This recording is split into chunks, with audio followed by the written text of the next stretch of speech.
Hello friends, welcome. In this video, I am not going to discuss about astrology since Navratri festival is around the corner and only a few days are left. So I thought I'll share, my views and thoughts about something other than astrology. And so today, I'm going to discuss about a topic that's very near to my heart, and that is about mantras. For many years, I've been delving and reading, about the mantras. So that is what I'm going to discuss in this video. Before doing that, I made a quick, search on the Google just to find out, how the mantras are often defined or described. So these are some of the videos that I found out, and these are some of the definitions. So we have a video even from Deepak Chopra explaining mantra to opera, and then we have a definition. These are the usual definitions that you get when you make a search on the internet. And so it says the mantra is a word, sound, or phrase repeated to aid in meditating or concentration, and sometimes it's said to be a kind of a prayer or a praise. So all these definition, including these videos, will not take you too far in understanding what mantra is. Today I'm going to discuss a very different perspective that I learned, not only by reading various books and but also visiting the self-realized gyanis and masters and the gurus. So my experience and my learning process, that is what I'm going to discuss about on the mantras. So we'll not be concerned with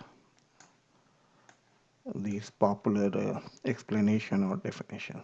So let me get started.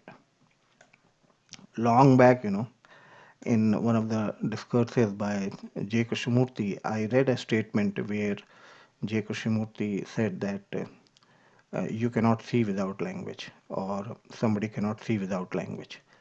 And so this statement, caught my attention. And normally, we say that we cannot think without language. So that seems logical that obviously one cannot think without language. But J. Krishnamurti said you cannot see without language. So why he said this, that you cannot see without language? What is the relationship of the language with seeing? So let's take this example of a tree. So when you look at a tree, or when you are seeing a tree, so have you noticed what immediately happens? Immediately, you have a language that start forming in your mind, like brown, tall, green, etc. So when you look at a tree, or for that matter, if you look at any object, immediately a language starts forming in your mind. So, and these are just words of a language. They have nothing to do with the tree. But as if there's some meaning attached to these words, and the whole experience of looking at a tree is born out of that. So let me extend this perception to a dream. So let's say you are watching a dream, and then you wake up and you say that in my dream I felt it was morning time. I saw a red soft candy near my bed. I ate it, but it tasted bitter. So this is what you saw while you were dreaming, or this is what you experienced while you were dreaming. Now, one of the very important thing about this dream phenomena is that all your senses are withdrawn, and there is no external objects, but somehow the whole experience looks very real.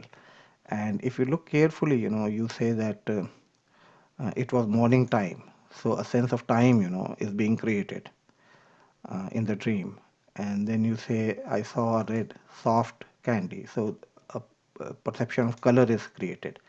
And then you say soft, a sense of touch is created. And then you say near my bed. So a sense of space is created. And then you say I ate it. So an act of, eating is created. And then again, a sense of taste is created. So in a dream, what is happening is that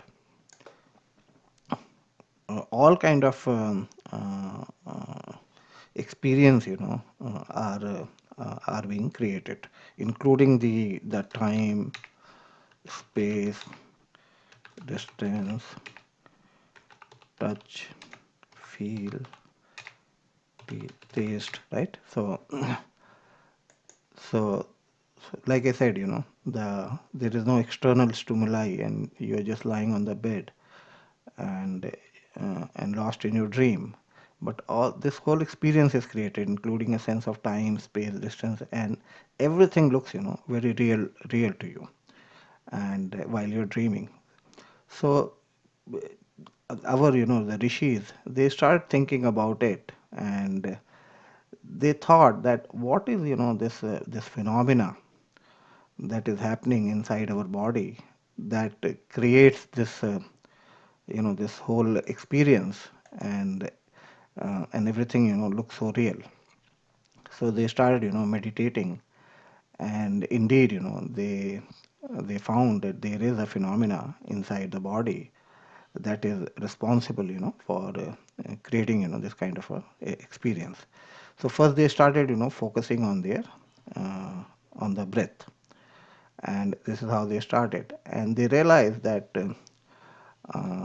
when you are breathing, or when a person is breathing, then a vibration starts taking place in the body, and there is one vibration that seems to go downward, and there is another vibration that seems to go upward. So, and this you can watch in your leisure time, and this is a very practical thing. This is not about some mysticism over here. That while you are breathing, you will notice that when you exhale, when you breathe out, then there is a vibration that seems to go downward, travel downward from your throat to your the base of the spinal cord. And when you inhale, or when you breathe in, then there is a vibration that goes upward towards your head. And this process of the downward or upward vibration is continuously happening in your body. In fact, it is not dependent on your breathing process.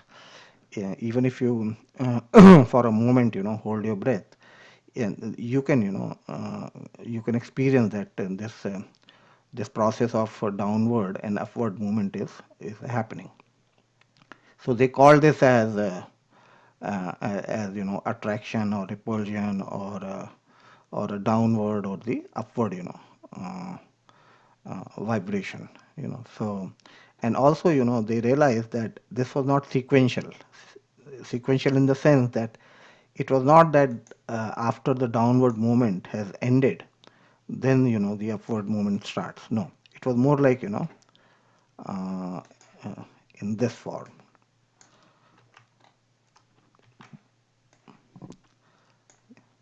The downward movement and the upward movement were kind of parallelly happening even before the downward movement or the act of repulsion ends, and upward movement immediately starts rising up. So this is the best way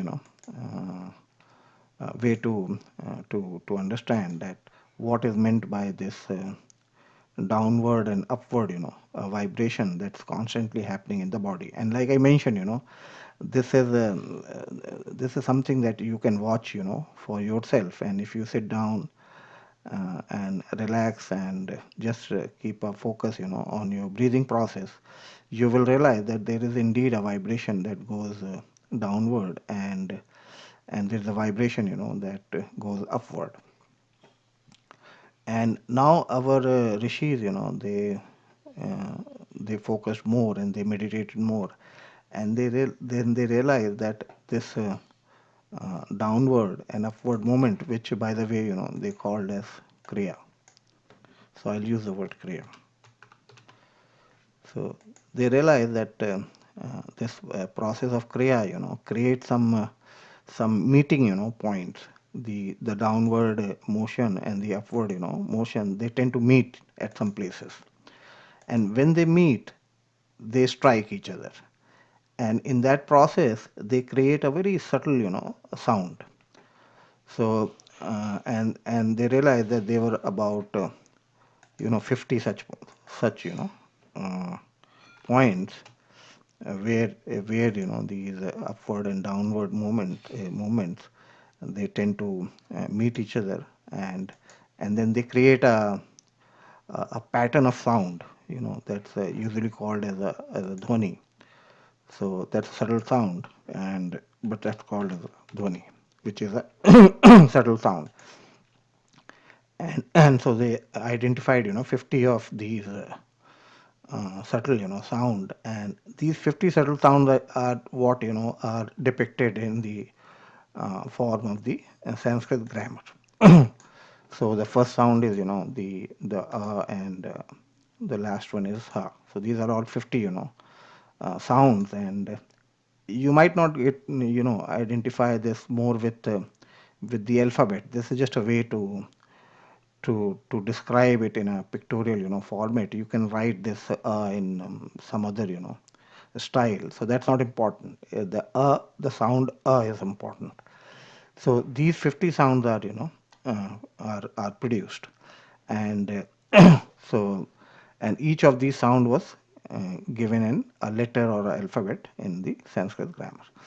Now what they realized was that when these sounds meet and a certain dhwani is produced, that dhwani in turn has certain properties. And what are those properties? These are the properties that they carry within. So a dhwani, let's say the dhwani ka, it will have its own property of time, space, touch, feel, taste. All these properties are inherent. These are the properties of these dhwanis. And when they and the rishis also realized that there were only certain sounds that we were able to produce from the region of throat. The region of throat is important because this is where the sound is actually becomes audible. You can hear it. And so what are those four sounds? They said that when you are exhaling from the mouth, then the sound h is produced. It's actually not ha, because in English you can't possibly show what exactly the sound the rishis are talking about. But this is h and not ha. Similarly, this is not a. This is a. So they realize that when you are breathing, from the mouth, and when you inhale, the sound, is produced, and when you exhale, the sound is produced. And if you close your mouth and if you inhale, from the nose, the sound is produced, and similarly at the time of exhalation, the sound, hum is produced. Now this is something not theoretical. You can, like I mentioned, you can watch your breath, and you can do some experiment, and you can verify this for yourself, that these are the only sounds that are produced at the region of throat by using mouth or the nose. And if for example, the sound that's the only sound produced at the region of throat. If you look at the if you watch a person sleeping and try to hear the sound, the natural sound, without any interpretation, then you would see that sleeping person or a sleeping child, produces a sound ha, ha, ha.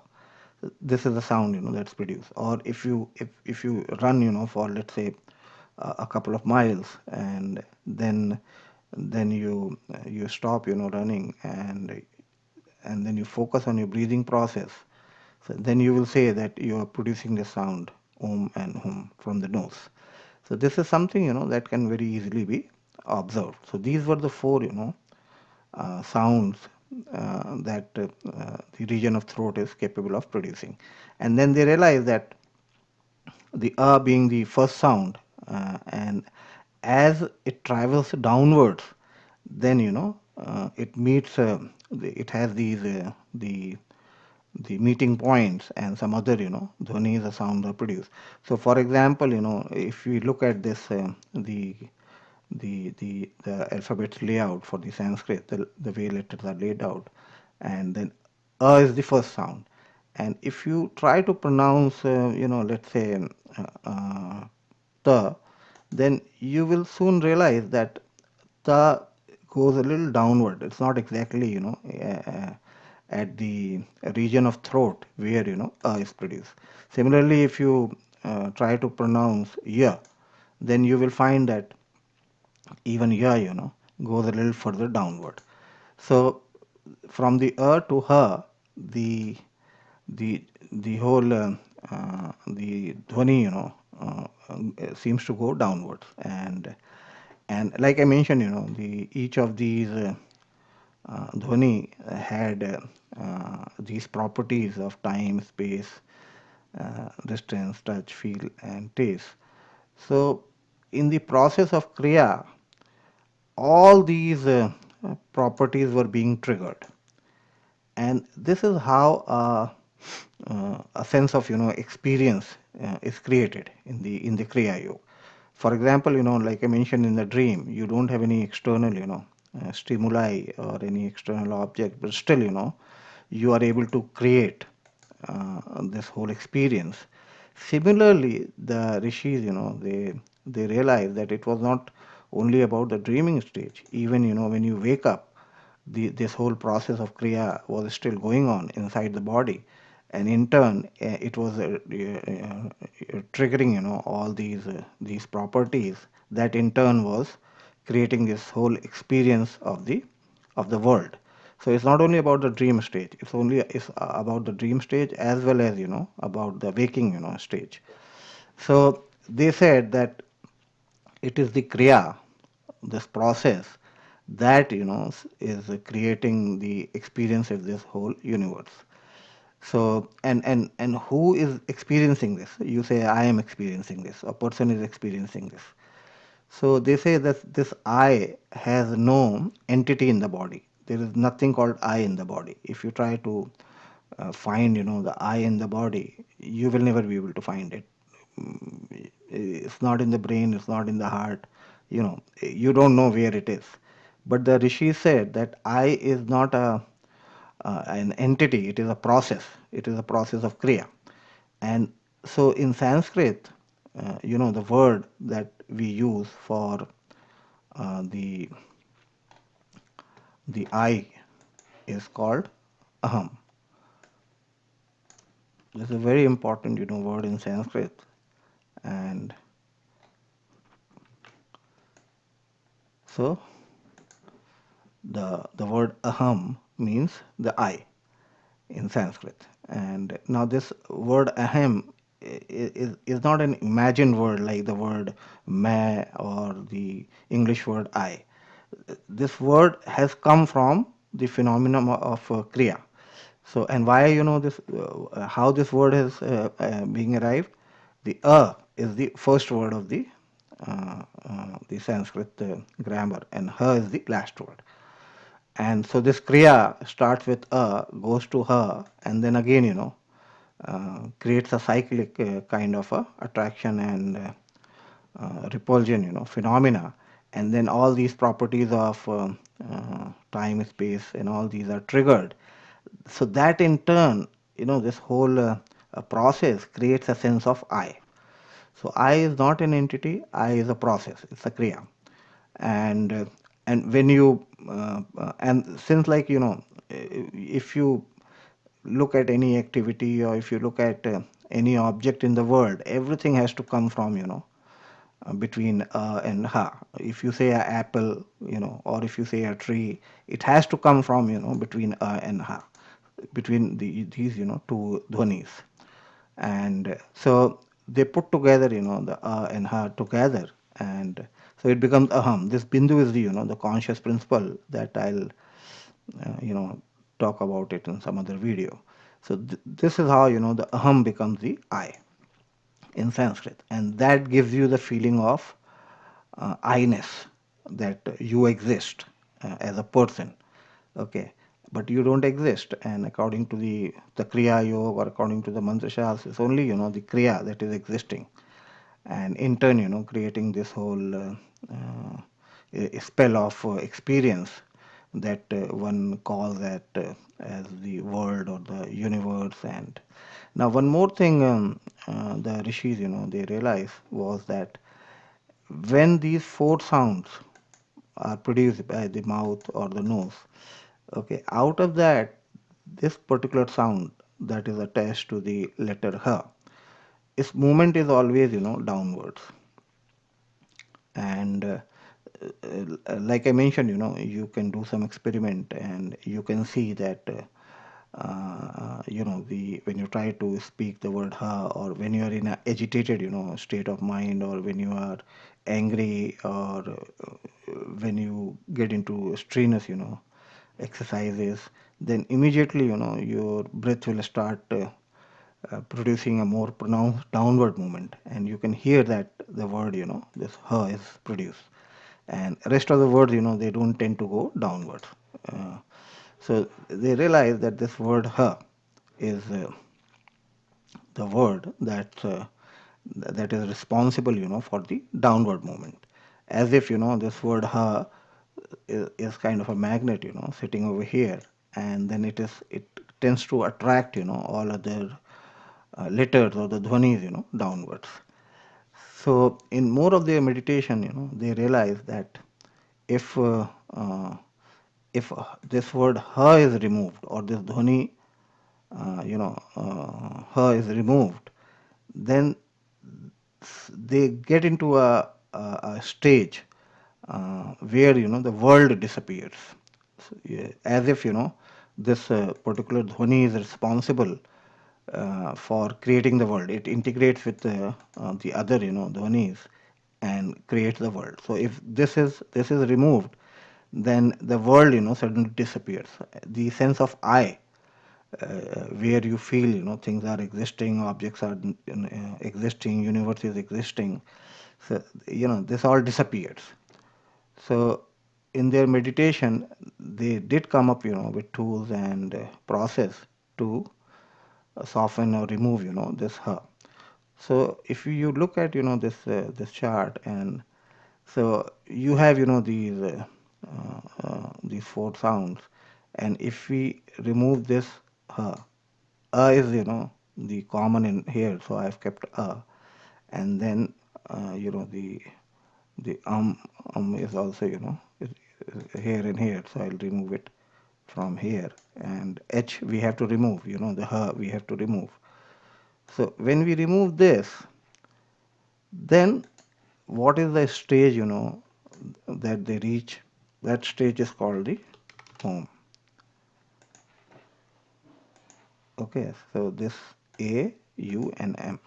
This is the Om, or the, the Om that you already might be knowing, and this is often called as the Atma Swarup stage, or the final stage, or whatever. So many names are given. Okay, but the process, that's involved in this is that if the downward movement of her is removed, and by some means, by some tools, then one is able to reach the stage of Om. And so at the same time, they realize this the whole concept of I, was just a imaginary, concept. There was nothing, no I in the body, and this kriya was just fabricating, this whole entity of I. which is fictitious and which is imaginary, and a very popular word in Hinduism is the Maya. That means an illusion. So the things, they don't exist. Nothing exists. Like in a dream, nothing exists. But this process, tends to create this whole experience, and so it seems like the world is real and everything is exist. And now, we come to another word. This word, padarth. I want to discuss this word also with you. This is a Sanskrit word, padarth. Now, this padarth actually means,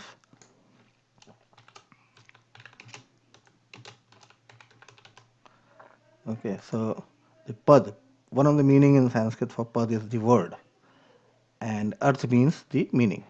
Okay, and but padarth together means matter. So padarth means matter. Okay, but in Sanskrit, it actually means,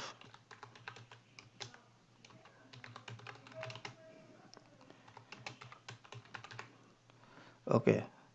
So if you look at the word padarth, so it says that matter is nothing but words plus meaning. So that is what we were discussing over here.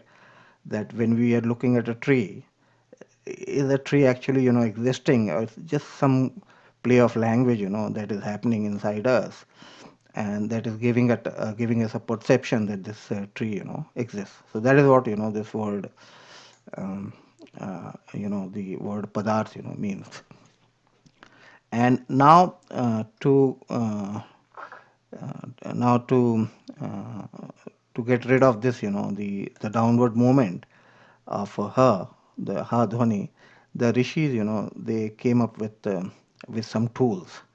And so now one of the tool is, in Hinduism, there are many tools, like bhakti is there, gyan is there, but we are going to talk about just the mantra. And because mantra has to do with the sound and the dhwani and the kriya and all that. So we are just going to use the we're going to focus on the mantra. So a lot of techniques, they were all developed using the sound itself to control the downward movement of ha. So what are those techniques? Those are all some of those I've listed over here: mantra yoga and lay yoga, nad yoga, japa yoga, is shabad or sabad, and then some other word that we commonly hear, like Akshar Purushottam or Shabda Kundalini. If you look at all these things, they all have something to do with the language and the sound. So that is what the mantra is all about. First is that it says that the whole entity of I or मैं or aham is created by virtue of interplay of dhwani, and then it comes up with the tool to to to uh, to get rid of that imaginary, which is also some call that kalpanic entity of I, so that a person can realize the true nature of his or her own self. So that is what mantra is all about. And one of the words uh, just by the, is that we use the word nam rupatmak. Sometimes you might, if you read these scriptures, you will often come about this particular word nam rupatmak. It says that the universe is nam rupatmak, or the jagat is nam rupatmak. If you, what exactly is nam rupatmak? Nam is nothing but the names, and rupatmak is nothing but the form. Okay, so when they say the universe is nam rupatmak, they are trying to say the universe has no tangible, palpable, existence. It's just a play of names and language and dhwani and the roop or the form. And so that is the word they use. Another word that you might have seen is might have known as the ahankar. If you look at the word ahankar and you break it down, the ahankar is nothing but aham and akar, or the structure of I. So what is the structure of I? When you go and hear, those discourses where somebody is telling you to drop your ahankar, okay, they don't understand, what ahankar actually means. The ahankar is nothing but, is the play of this and ha dhwani that comes together and creates an akar or a form. So, but in the the tattva gyan or the real meditation steps, they don't tell you to just drop ahankar. They'll give you the tools, which eventually are going to get you, to help you with dissolving your ahankar. So now, before I end this video, because Navratri is coming up, and so I wanted to mention a couple of words about goddess also. Now sometimes you see this goddess in a very ferocious or a fiery incarnation or a form, and then you read about stories like in this image or of the goddess. You see the goddess is wearing the garland of these skulls, and you read stories or you hear these discourses.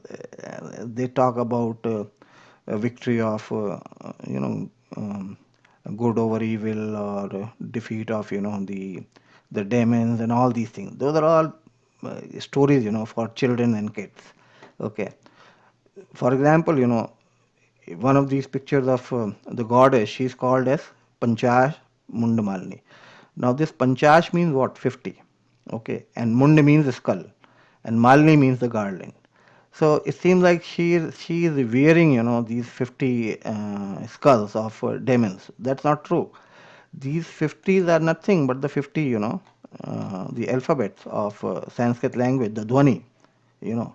So the goddess is actually wearing the letters of the alphabet, and so and that is what and because these the dhwani are responsible for coming together and creating this false illusion of universe and the false illusion of the sense of I. So that is what goddess is doing. Goddess is getting rid of these dhwanis, and so that a person or a seeker can realize his or her own true self. So that is all in today's video. I hope you enjoyed it. Thank you for watching.